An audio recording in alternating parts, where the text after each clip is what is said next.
మరో 10 రోజుల్లో మేషరాశి వారికి జరగబోయే మార్పులు ఇవే. ధనవర్షం కురుస్తుంది. ఈ పరిహారం చేయండి చాలు. మీకు అన్నీ కూడా శుభ ఫలితాలే కలగబోతున్నాయి. మరొక 10 రోజుల్లో మేషరాశి వారి జీవితం ఏ విధంగా ఉండబోతోంది, వీరి జీవితంలో ఎటువంటి పరిస్థితులు జరగబోతున్నాయి అనే విషయాల గురించి మనం ఇప్పుడు తెలుసుకుందాం. అంతకన్నా ముందుగా మీలో ఎవరైనా సరే కొత్తగా మన ఛానల్ని చూస్తున్నట్లయితే తప్పకుండా వీడియోని లైక్ చేయండి. తప్పకుండా మన ఛానల్ని సబ్స్క్రైబ్ చేసుకోవడం మర్చిపోకండి. సబ్స్క్రైబ్ చేసుకోవడంతో పాటుగా పక్కనే ఉన్న బెల్ ఐకాన్లో ఆల్ ట్యాప్ చేయండి. ఇలా చేయడం ద్వారా మేము పెట్టే ప్రతి వీడియో మీకు నోటిఫికేషన్ రూపంలో అయితే కనిపిస్తుందండి. మీరు మిస్ కాకుండా మన వీడియోని చూడగలుగుతారు. ఇక వీడియోలోకి వెళ్ళిపోయి మేషరాశి వారి గురించి పూర్తి విషయాలను తెలుసుకుందాం. అశ్విని నక్షత్రం 1, 2, 3, 4 పాదాలు, భరణి నక్షత్రం 1, 2, 3, 4 పాదాలు మరియు కృత్తిక నక్షత్రం 1వ పాదంలో జన్మించిన వారు మేషరాశికి చెందుతారు. మేషరాశి వారి చిహ్నము గొర్రె. మేషరాశి వారికి అధిపతి కుజుడు కావున ఈ రాశి వారు శాస్త్ర విద్య, సాంకేతిక విద్య, యుద్ధ విద్యలు, అలాగే ఏదైనా కొత్త టెక్నాలజీ నేర్చుకోవడంలోనూ కొత్త కొత్త పరికరాలు తయారు చేయడంలో కూడా ఆరితేరి ఉంటారు. భారీ వాహనాలు నడపడం, యుద్ధ ట్యాంకులను నడపడం, నేవీకి సంబంధించినటువంటి వాహనాలు నడపడం, యుద్ధ విమాన పైలట్లుగాను అనుసంబంధమైన సాంకేతిక వ్యవహారాలన్నింటిలో కూడా వీరిని నిష్ఠాతులుగా చెప్పవచ్చు. ఈ రాశి వారికి ఈ సమయంలో అన్ని విషయాల్లో కూడా కార్యసిద్ధి ఉంటుంది. మంచి పనులను కూడా వీరు ప్రారంభిస్తారు. మానసిక ఆనందాన్ని కూడా పొందుతారు. లక్ష్య సాధనలో ఆత్మీయుల సహకారం కూడా మీకు పూర్తిగా ఉంటుంది. గురు ధ్యానం శుభప్రదం. లక్ష్యాలను సాధించే క్రమంలో ముందడుగు వేస్తారు. శ్రమకు తగినటువంటి ఫలితాలు వస్తాయి. ముఖ్య విషయాల్లో ఆలోచించి నిర్ణయాలు తీసుకోవాల్సి ఉంటుంది. సంబంధ బాంధవ్యాలను పటిష్టం చేసుకోవడం మంచిది. ప్రారంభించిన పనులలో ఆటంకాలు ఎదురైనా సరే వాటిని అధిగమిస్తారు. ఒక్క శుభవార్త మీరు వింటారు. అవసరానికి డబ్బు అందుతుంది. వృధా ప్రయాణాలు కూడా చేస్తారు. ఆచితూచి మాట్లాడాల్సి ఉంటుంది. ఇష్ట దైవారాధన శుభప్రదమైన ఫలితాలను కలిగిస్తుందనే చెప్పాలి. మేషరాశి వారికి ఈ సమయంలో ఆకస్మిక ధనలాభ సూచనలు అయితే కనిపిస్తున్నాయండి. అలాగే ఆకస్మికంగా ఖర్చులు అయ్యే అవకాశాలు కూడా అధికంగానే కనిపిస్తున్నాయి. ఈ రాశి వారికి సమయంలో ఏ విధంగా ఉండబోతోంది, ముఖ్యంగా గురుడి ప్రభావంతో ఏ విధమైనటువంటి ఫలితాలు రాబోతున్నాయో తెలుసుకుందాం. ఈ ఏడాది ప్రారంభంలో ఈ రాశి నుండి గురుడు ప్రత్యక్షమైనటువంటి రవాణా చేయనున్నాడు. ఈ సమయంలో మీ జీవితంలో గొప్ప ఫలితాలు కూడా కలుగుతాయి. ప్రారంభ నెలల్లో అద్భుతమైనటువంటి ఆర్థిక ప్రయోజనాలు పొందుతారు. పెట్టుబడుల నుండి మంచి లాభాలు వచ్చే అవకాశాలు కూడా ఉన్నాయి. మీ ఇంట్లో ఆనందంగా ఉంటుంది. మీ పెండింగ్ పనులన్నీ కూడా పూర్తి అవుతాయి. గురుడి శుభ ప్రభావంతో కొత్త జంటలకు కూడా సంతాన భాగ్యం కలిగే అవకాశాలు అయితే కనిపిస్తున్నాయండి. శనిదేవుని ప్రభావంతో ఈ ఏడాదిలో శనిదేవుడు ఈ రాశి నుండి 11వ స్థానం నుండి రవాణా చేయనున్నాడు. ఈ సమయంలో శనిదేవుడు బలమైన స్థానంలో ఉండడం చేత మేషరాశి వారికి శుభ ఫలితాలు రాబోతున్నాయి. గురుడు, శని 2 గ్రహాలు కలిసి ఒక ఇంటిని ప్రభావితం చేసిన కాలంలో మెరుగైన ఫలితాలు. ఈ కాలంలో కొత్త ఏడాదిలోని మొదటి 4 నెలలు కూడా కుటుంబంతో పాటుగా సమాజంలో కూడా మంచి గౌరవం అనేది వీరికి లభిస్తుందండి. ఈ రాశి వారికి నవగ్రహాల్లో రారాజుగా పరిగణింపబడే సూర్యదేవుడు ఏప్రిల్ 14వ తేదీ వరకు కూడా ఉన్నత స్థితిలో ఉంటారు. కొత్త ఏడాదిలో సూర్యుడు, గురువు కలిసి గొప్ప విజయాలను సాధిస్తారు. గొప్ప రాజయోగానికి కూడా ఏర్పరచబోతున్నారు. ప్రభుత్వ రంగంలో పనిచేసే వ్యక్తులు ప్రమోషన్ పొందే అవకాశాలు ఉన్నాయి. వ్యాపారులు కొత్తగా ఏదైనా మార్పులు చేయాలి అని అనుకున్నట్లయితే కనుక సమయం అందుకు అనుకూలంగానే ఉంటుంది. విద్యార్థులకు మంచి ప్రయోజనాలు కలగబోతున్నాయి. కొత్త వ్యాపారంలో ప్రారంభించడానికి ఏప్రిల్ నుండి మీకు మే నెల వరకు కూడా ఉన్నటువంటి సమయం ఏదైతే ఉందో ఆ సమయం అయితే చాలా మంచి చేస్తుందండి.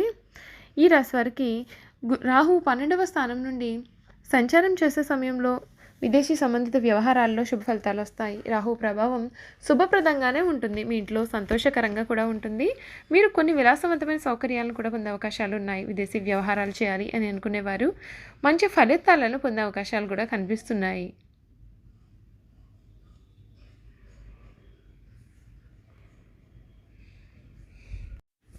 ఈ ఏడాదిలో కేతువు ఈ రాశి నుండి 6వ స్థానం నుండి సంచారం చేయనున్నాడు. కేతు ప్రభావంతో మీరు శత్రువులపైన విజయం సాధించే అవకాశాలు కూడా ఉంటాయి. ఏదైనా కోర్టు సంబంధిత కేసులు పెండింగ్లో ఉంటే అవి పరిష్కారం అయ్యే అవకాశాలు కూడా ఈ సమయంలో కనిపిస్తున్నాయి. ఉద్యోగులకు సానుకూల మార్పులు వస్తాయి. శత్రువులు ఎంతగా ప్రయత్నించినా మిమ్మల్ని ఓడించలేరనే చెప్పాలి. ఈ రాశి వారికి కొత్త ఏడాదిలో ప్రేమ జీవితంలో సానుకూల ఫలితాలు కలుగుతాయి. మీ తల్లిదండ్రుల నుండి పూర్తిగా మీకు మద్దతు కూడా లభిస్తుంది. మీ ఇంట్లో శుభకార్యాలు నిర్వహించే అవకాశాలు కూడా ఉన్నాయి. మీ ప్రేమ జీవితంలో సంతోషకరంగా గడుపుతారు. మీ పూర్వీకుల నుండి ప్రయోజనాలు ఆశించినటువంటి ఏ విధంగా మీరు పొందబోతున్నారు. చూసారు కదండి, మేషరాశి వారి జీవితం ఏ విధంగా ఉండబోతోంది తెలుసుకున్నారు కదా. ఇక మేషరాశి వారి గుణగణాలు ఏమిటి, వీరు చేయాల్సిన జాతకపరమైన పరిహారాలు ఏమిటో కూడా తెలుసుకుందామా. మేషరాశి వారికి జీవితంలో ఒడిదుడుకులు ఎక్కువ. అధికంగా శ్రమించి అనేకమైన బాధ్యతలు నెరవేర్చి మంచి స్థితికి కూడా వీరు చేరుకుంటారు. ఈ రాశి వారి స్నేహితులను వెనుకంచి వేయకుండా ఆదుకుంటారు. పరాయి స్త్రీల కారణంగా ఇబ్బందులకు గురి అవుతారు. సహజ క్రీడల పట్ల అభిమానం మెండులు. క్రీడలు, సాంకేతికము, భూమి, న్యాయ, యంత్ర సంబంధిత వృత్తి వ్యాపారాలలో రాణిస్తారు. భాగస్వాములతో కలిగే విభేదాలు జీవితంలో మలుపును తీసుకువస్తాయి. మేషరాశి వారికి మనోధైర్యంతో తీసుకునే సాహస నిర్ణయాలు కలిసి వస్తాయి. అనుభవం లేకుండా చేసే వ్యాపారాల కారణంగా నష్టాలు సంభవిస్తాయి. వైద్య రంగంలో కూడా వీరు రాణిస్తారు. అబద్ధాలు చెప్పడానికి అసలు ఇష్టపడరు. సోమరితనం అంటే కూడా చాలా అయిష్టమే. ఈ రాశి వారు కోపాన్ని అదుపులో ఉంచుకున్నట్లయితే జీవితంలో రాణిస్తారు. స్త్రీల సంబంధిత విషయాలు వివాదాస్పదము కానంత వరకు కూడా ప్రతిభకు భంగం అనేదే లేదు. సంతానం, జీవిత భాగస్వామి విషయంలో సమస్యలు ఎదురైనా సరే క్రమంగా సమసిపోతాయండి. జ్యేష్ఠ సంతానం విషయంలో జాగ్రత్తలు అవసరం. ఈ రాశి వారు స్వతంత్ర అభిప్రాయాలు కలవారుగా ఉంటారు. వీరి స్వతంత్రానికి ఎవరైనా సరే అడ్డు వచ్చారంటే ఆ పని పూర్తిగా వదిలివేస్తారు. అయితే వీరికి స్వతంత్రం ఇచ్చారంటే ఎంతటి ఘన కార్యములైనా సరే సాధిస్తారు. ఈ రాశి వారికి అచంచలమైన మనోనిశ్చయము, సాహసము వీరి లక్షణాలు. ఇవి కాకుండా వీరిలో కొంత వ్యాపార ధోరణి కూడా ఉండే అవకాశం ఉంది. ఇవి కాకుండా వీరిలో కొంత మూర్ఖత్వ ధోరణి కూడా ఉంటుంది. వీరు కొన్నిసార్లు ఆలోచించకుండా ముక్కుసూటిగా ఆవేశంగా ప్రవర్తిస్తారు. మేషరాశి వారికి సాహసమే ఊపిరి. ఇతరులను సులభంగా సమకూర్చుకున్న నాయకత్వ లక్షణాలు వహించడం వీరి జీవలక్షణం. మేషరాశి వారి లక్ష్య సాధనలో ఎంతటి త్యాగముకైనా సరే వెనుకంజ వేయరు. ఈ రాశి వారిది దయార్థ హృదయం. వీరు ఎవరి మీద అయినా సరే విపరీతమైన ప్రేమను కానీ విపరీతమైన కోపాన్ని కానీ చూపిస్తారు. అయితే వీరు ఇతరులను ఎంత గాఢంగా ప్రేమిస్తారు. ఇతరులు అంత ప్రేమను వీరి పట్ల చూపలేనప్పుడు అంత తీవ్రంగా వీరు బాధపడతారు. దీని వలన వీరికి అనారోగ్యం, మానసిక ఆందోళనలు కలిగే అవకాశాలు అయితే ఉన్నాయండి. మేషరాశి వారి యవ్వనంలో పురుషులు స్త్రీల మనసును అర్థం చేసుకోవడంలో పొరపడి మోసపోతారు. కావున ప్రేమ వివాహం అనేది మేషరాశి వారికి అసలు కలిసి రాదని చెప్పాల్సి ఉంటుంది. ఈ రాశి వారికి తమ వివాహ జీవితంలో క్రమశిక్షణ, వివేకము కూడా చాలా అవసరం. అలా కాకుండా ఆవేశంతో తీసుకునే నిర్ణయం వలన జీవితాంతము బాధపడే పరిస్థితులు ఏర్పడవచ్చు. మేషరాశి వారి చిన్న వయసులోనే వివాహం చేసుకుంటే చాలా మంచి జరుగుతుందండి. ఈ రాశి వారి కార్యవాదులు తిరిగిగా ఆలోచించడం అనేది కూడా వీరికి పడదు. ఆలోచన ఎటువంటిది అయినా సరే కార్యరూపాన పెట్టందే వీరికి నిద్ర పట్టదు. వీరిలో క్రమశిక్షణ అధికంగా ఉంటుంది. కాబట్టి వీరి క్రింద పనిచేసే వారు కూడా వారి పట్ల భయంతో పనిచేస్తారు. కానీ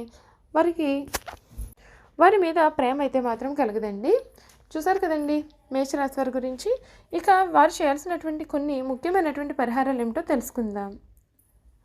మేషరాశికి చెందినవారు అత్యంత సమర్థవంతులుగా ఉంటారు. ఆత్మవిశ్వాసం కూడా వీరికి అధికంగానే ఉంటుంది. మంగళ శనివారాలు మరియు పౌర్ణమి రోజుల్లో హనుమంతునికి చమేలి లేదా జాస్మిన్ ఆయిల్ మరియు సింధూరాన్ని సమర్పించండి. ఎరుపు రంగు రుమాలు ఉపయోగించండి, ఎందుకంటే ఇది మీకు అదృష్టాన్ని తెస్తుంది. ఆలయంలో పూజారులు, పెద్దలు, మీ తల్లిదండ్రులు మరియు ఆధ్యాత్మిక వ్యక్తుల పాదాలతో తాకి వారి ఆశీర్వచనాలు తీసుకోండి. మీరు ఎవరి నుండి కూడా ఉచితంగా ఏ వస్తువును కూడా స్వీకరించకూడదు. ఎంత చిన్నది అయినా సరే దానికి ప్రతిఫలంగా ఏదో ఒకటి బదులుగా ఇచ్చి మాత్రమే ఆ వస్తువును మీరు తీసుకోవాల్సి ఉంటుంది. చూసారు కదండి మేషరాశి వారు చేయాల్సిన పరిహారాలు ఏమిటి తెలుసుకున్నారు కదా. ఈ వీడియో కనుక మీకు నచ్చినట్లయితే తప్పకుండా వీడియోని లైక్ చేయండి.